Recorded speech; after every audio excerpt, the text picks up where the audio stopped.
Psychologically, your impulses are as vital to your being as your physical organs are. They are altruistic or unselfish, as your physical organs are. And I would like that sentence read several times. I'll read it one more. They are altruistic or unselfish as your physical organs are. And yet, each impulse is suited and tailored directly to the individual who feels it. Ideally, by following your impulses, you would feel the impulsive shape of your life. You would not spend time wondering what your purpose was, or it would make itself known to you as you perceived the direction in which your natural impulses led, and felt yourself exert power in the world through such actions. Again, impulses are doorways to actions. Satisfaction, the exertion of natural mental and physical power, the avenue for your private expression, the avenue where your private expression intersects the physical world and impresses it. Many cults of one kind or another and many fanatics seek to divide you from your natural impulses, to impede their expression. They seek to sabotage your belief in your spontaneous being, so that the great power of impulses becomes dammed up.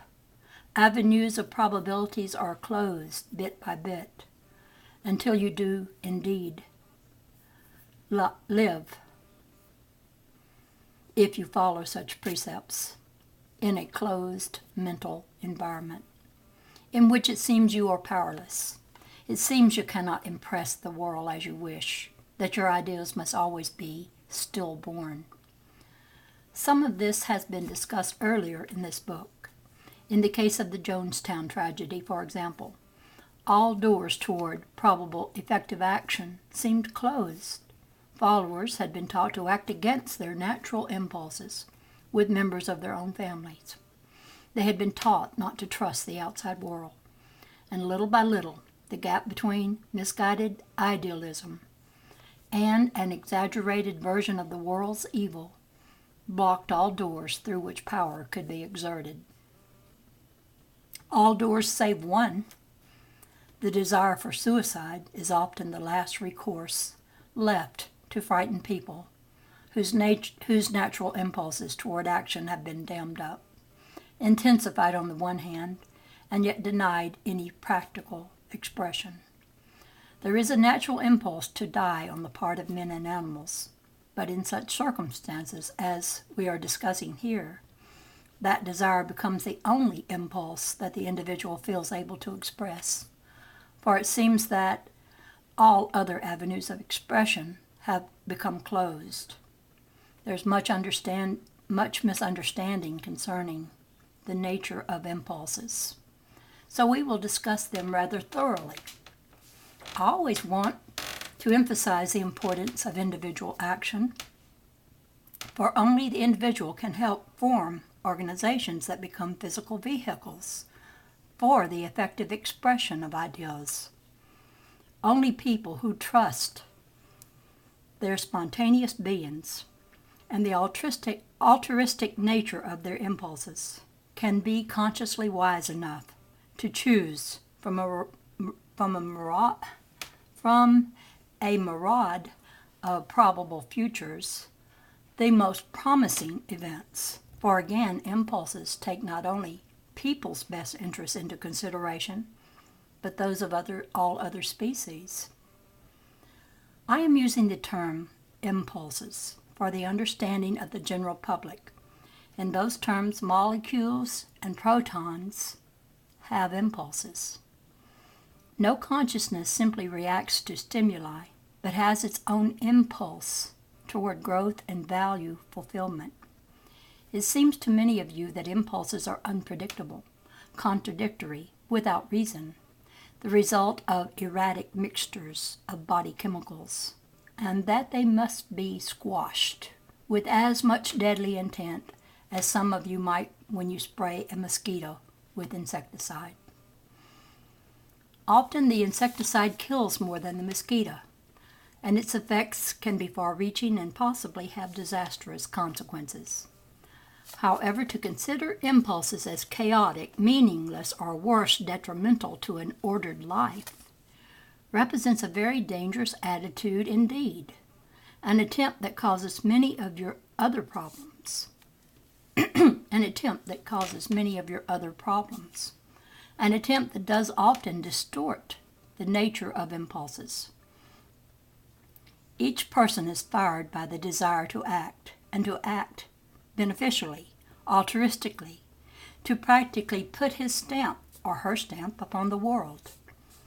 When such natural impulses toward action are constantly denied over a period of time, when they are distrusted, when an individual feels in battle with his or her own impulses and shuts down the doors toward probable actions, then that intensity can explode into whatever avenue of escape is still left open.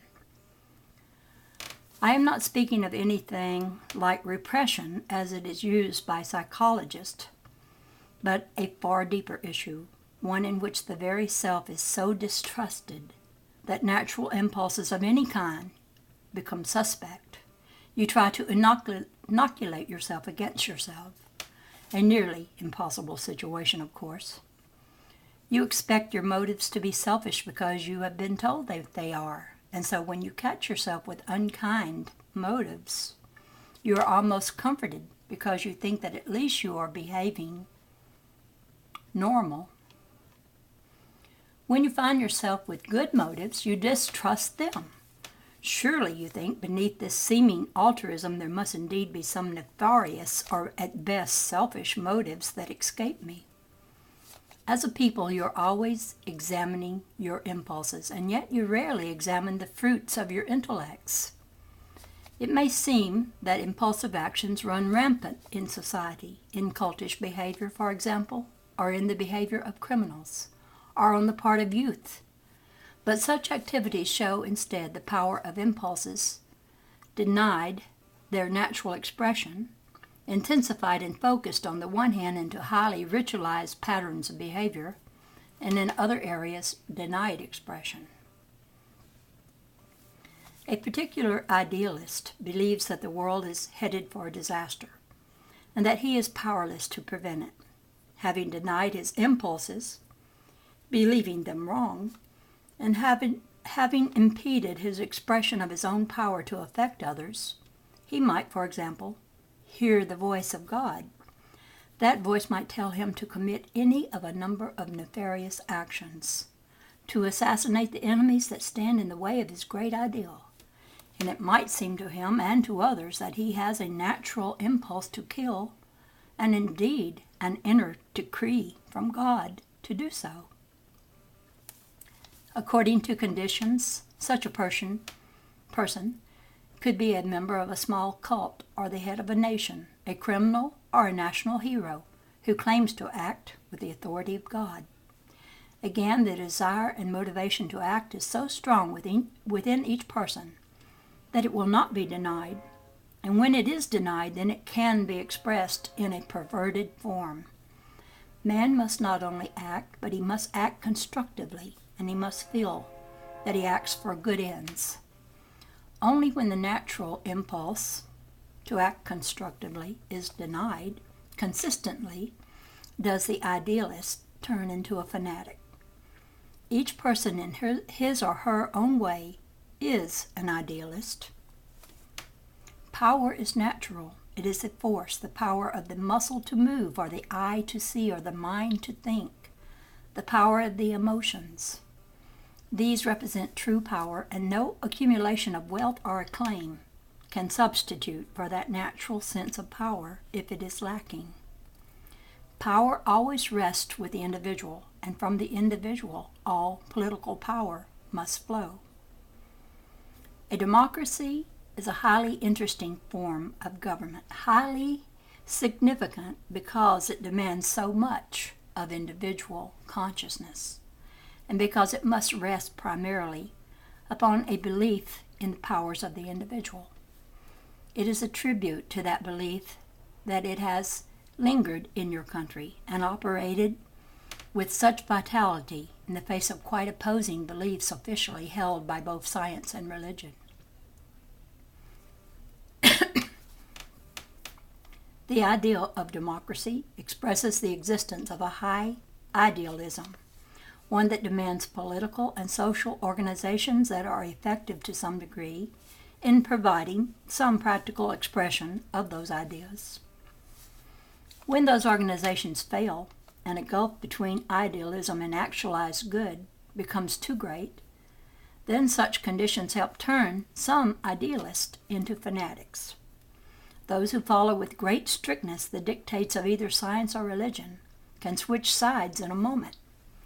The scientist begins tipping tables or whatever, and suddenly disgusted by the limits of scientific knowledge, he turns all of his dedication to what he thinks of as its opposite, or pure intuitive knowledge. Thus he blocks his reason as fanatically as earlier he blocked his intuitions.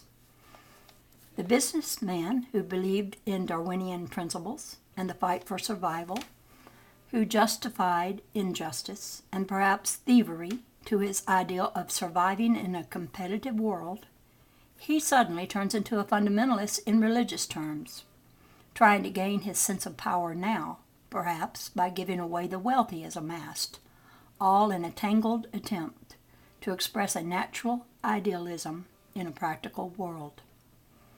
How can you trust your impulses when you read, for example, that a man commits a murder because he has a strong impulse to do so, or because the voice of God commanded it? If some of you followed your impulses right now, for example, your first natural ones, it might seem they would be cruel or destructive. How do your impulses affect your future experience and help form the practical world of mass reality? End of dictation. Now Seth went into an analysis of a very vivid dream Jane had recently had involving her deceased mother. He ended the session at 10:56 p.m. When I told her she'd delivered an excellent, often impassioned session, Jane said she'd written half a page this morning that sounded a lot like Seth's material. Maybe he's going to do my own book, she said, referring to heroics. But that's okay, I don't care which one of us does it. Session 8:59. Jane has really made an effort to recognize, study, and follow her impulses since Seth began emphasizing them 2 sessions ago in mass events. She's become especially conscious of impulses while working on her new book, Heroics, for strangely, she's found herself confronting a series of seemingly contradictory impulses to do other things, such as paint or reread her old poetry. For example, she spent Monday and Tuesday reading poetry she'd written before the sessions began, wondering why she didn't have the impulse to work on heroics instead. Finally, last night she made her intuitive connection. She had been working on the book the entire time. Heroics isn't to be on how to reach some unattainable super self, but on the barriers that stand in the way of practical self-realization. That old poetry dealt with such impediments. You can't find your heroic self unless you trust the self you have, she told me. Seth's been telling us to be on the alert for negative Freudian and Darwinian beliefs. And suddenly, I'm surrounded by my own. And all of those beliefs stand in the way of trusting my impulses. I finally see where the book is headed. I'm going to work on those beliefs for myself and for our readers. Dictation. Again, you have been taught to believe that impulses are wrong. Generally speaking, or at best they represent messages from a nefarious subconscious, giving voice to dark moods and desires. For example, many of you believe in the basis of Freudian psychology that the son naturally wants to displace the father in his mother's attentions, and that beneath the son's love for his father there rages the murderous intent to kill. Ridiculous idiocy. Rupert has been reading old poetry of his own, and he was appalled to find such beliefs in rather brutal, concentrated form. Until our sessions began, he followed the official line of consciousness, and though he railed against those precepts, he could find no other solution. The self, so spectacularly alive, seemed equipped with reason to understand the great import of its own certain extinction, such a tragedy to project upon the living personality. You cannot begin to have a true psychology again unless you see the living self in a greater context with greater motives and purposes and meanings that you now assign to it, or for that matter, than you assign to nature and its creatures. You have denied many impulses or programmed others so that they are allowed expression in only certain forms of action. If any of you do still believe in the Freudian or Darwinian selves, then you will be leery about impulses, to examine your own consciousness, afraid of what murderous debris might be uncovered. I am not speaking merely in hypothetical terms. For example, a well-intentioned woman was here recently. She worried about her overweight condition and was depressed at what she thought of as her lack of discipline in following diets. In her dismay, she visited a psychologist who told her that her marriage might somehow be part of the problem. The woman said she never went back. She was afraid that she might discover within herself the buried impulse to kill her husband or to break up the marriage, but she was sure that her overweight condition hid some unfortunate impulse. Actually, the woman's condition hid her primary impulse: to communicate better with her husband, to ask him for definite expressions of love. Why did he not love her as much as she loved him? She could say it was because she was overweight, after all, for he was always remarking adversely about her fleshly opulence, though he did not use such a sympathetic phrase. He could not express his love for her in the terms she wished, for he believed that women would, if allowed to, destroy the man's freedom, and he interpreted the natural need for love as an unfortunate emotional demand. Both of them believed that woman was inferior, and quite unknowingly they followed a Freudian dogma. The ideas we have been speaking of, then, are intimately connected with your lives. The man just mentioned denies his personal impulses often. Sometimes he is not even aware of them as far as they involve the expression of affection or love to his wife. In those areas where you cut down on your impulses upon their very recognition, you close down probabilities and prevent new beneficial acts that of themselves would lead you out of your difficulty. You prevent change, but many people fear that any change is detrimental, since they have been taught, after all, that left alone, their bodies or their minds or their relationships are bound to deteriorate. Often, therefore, people react to events as if they themselves possessed no impetus to alter them. They live their lives as if they are indeed limited in experience, not only to a brief lifetime, but a lifetime in which they are the victims of their chemistry, accidental members of a blighted species that is murderous to its very core. Another woman, friend, found a small sore spot on her breast, remembering well the barrage of negative suggestions that passes for preventative medicine, the public service announcements about cancer. She was filled with foreboding. She went to the doctor, who told her he did not believe there was anything wrong. He suggested x-rays, however, just to be on the safe side, and so her body was treated to a basically unnecessary dose of radiation in the name of preventative medicine. Our friend did not have cancer. I am not suggesting that you do not visit doctors under such situations, because the weight of your negative beliefs about your body usually makes it too difficult for you to bear such uncertainties alone. Nevertheless, such actions speak only too loudly of your masked beliefs involving the vulnerability of the self and its flesh. To me, it is almost inconceivable that from your position any of you seriously consider that the existence of your exquisite consciousness can possibly be the result of a conglomeration of chemicals and elements thrown together by a universe accidentally formed and soon to vanish. So much more evidence is available to you.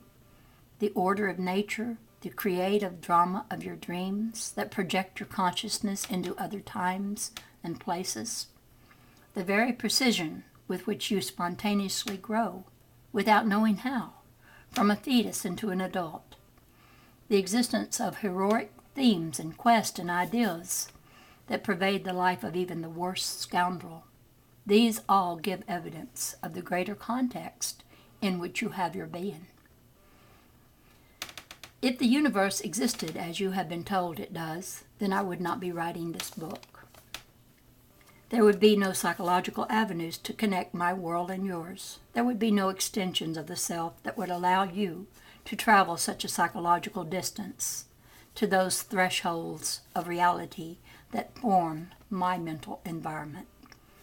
If the universe were structured as you have been told, the probability of my existence would be zero as far as you are concerned. There would have been no unofficial loads for Rupert to follow, to lead him from the official beliefs of his time. He would never have acknowledged the original impulse to speak for me, and my voice would have been unheard in your world. The probability that this book would ever exist itself would have remained unactualized. None of you would be reading it. The mass world is formed as a result of individual impulses. They meet and merge and form platforms for action. End of dictation. Now, at my request, Seth gave over a few paragraphs to what I think is a very perceptive interpretation of a dream I had last night.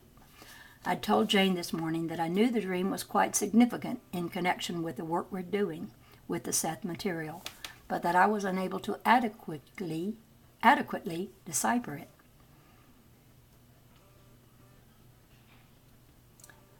A private session was held on Monday evening. 4 weeks ago, I wrote in the opening notes for the 854th session that Jane wasn't sure of heroics as the title of her new book. She had been using it ever since, though, until late last night, that is, when she finally agreed that she did not have the definitive and very original title that she'd been searching for all along. The God of Jane, a Psychic Manifesto? Is that too daring, too far out, she asked me. No, I told her I thought it was an excellent title, and that it said exactly what she wanted the reader to know. Once again now, Jane was quite relaxed. She had been most of the day, and by supper time she even thought of skipping the session. The situation wasn't without its humorous aspects, however, for Seth himself seemed eager to go. As we sat for the session, Jane said she was getting material from him on several topics. Over there to my left, he's talking about the limitations of our kind of personality. That is, why would we say we're limited if we didn't feel there was more to being than we usually think there is? It was another of those ideas that are quite obvious once mentioned. Jane was also picking up on Seth's dictation for tonight. But I don't care what he talks about, she said, as long as he starts out with something and keeps me going. Good evening. Good evening, Seth. This is more of Men, Molecules, Power, and Free Will. Dictation. Now let us return again to our discussion of impulses in connection with probable actions. You live surrounded by impulses. You must make innumerable decisions in your lives. Must choose careers, mates, cities of residence. Experience can help you make decisions, but you make decisions long before you have years of experience behind you. Overall, whether or not you are conscious of it, for some of you are and some of you are not, your lives do have a certain psychological shape. That shape is formed by your decisions. You make decisions as a result of feeling impulses to do this or that, to perform in one manner or another, in response to both private considerations and in regard to demands seemingly placed upon you by others. In the vast arena of those numberless probabilities open to you, you do, of course, have some guidelines. Otherwise, you would always be in a state of indecision. Your personal impulses provide those guidelines by showing you how best to use probabilities so that you fulfill your own potential to greatest advantage, and in so doing provide constructive help to the society at large. When you are taught not to trust your impulses, you begin to lose your powers of decision, and to whatever extent involved in the circumstances, you begin to lose your sense of power because you are afraid to act. Many people in a quandary of indecision write to Rupert. Such a correspondent might lament, for example, "I did not know what to do or what direction to follow. I think that I could make music my career. I am musically gifted. On the other hand, I feel a leaning toward psychology. I have not attended to my music lately since I am so confused. Sometimes I think I could be a teacher. In the meantime, I am meditating and hoping that the answer will come." Such a person is afraid to trust any one impulse enough to act upon it. All remain equally probable activities. Meditation must be followed by action, and true meditation is action. Such people are afraid of making decisions because they are afraid of their own impulses, and some of them can use meditation to dull their impulses and actually prevent constructive action. Impulses arise in a natural, spontaneous, constructive response to the abilities, potentials, and needs of the personality. They are meant as directing forces. Luckily, the child usually walks before it is old enough to be taught that impulses are wrong. And luckily, the child's natural impulses toward exploration, growth, fulfillment, action, and power are strong enough to give it the necessary springboard before your belief systems begin to erode its confidence. You have physical adult bodies. The pattern for each adult body existed in the fetus, which again, luckily, impulsively follows its own direction. No one told it that it was impossible to grow from a tiny cell, change that to a tiny organism instead of a cell, to a complicated adult structure. What tiny, spindly, thread-like, weak legs you all once had in your mother's womb. Those legs now climb mountains, stride gigantic boulevards, because they followed their own impulsive shapes. Even the atoms and molecules within them sought out their most favorable probabilities. And in terms that you do not understand, even those atoms and molecules made their own decisions as a result of recognizing and following those impulsive sparks toward action that are inherent in all consciousness, whatever their statuses in your terms. Consciousness attempts to grow toward its own ideal development, which also promotes the ideal development of all organizations in which it takes part. We are back then to the matter of the ideal and its actualization. When and how do your impulses affect the world? Again, what is the ideal, the good impulse, and why does it seem that your experience is so far from that ideal that it appears to be evil? End of chapter, and give us a moment. And so the next chapter will be chapter 9, and the name of it will be The Ideal, the Individual, Religion, Science, and the Law. And I'll talk at you again. This is the Dove Lady, over and out for now.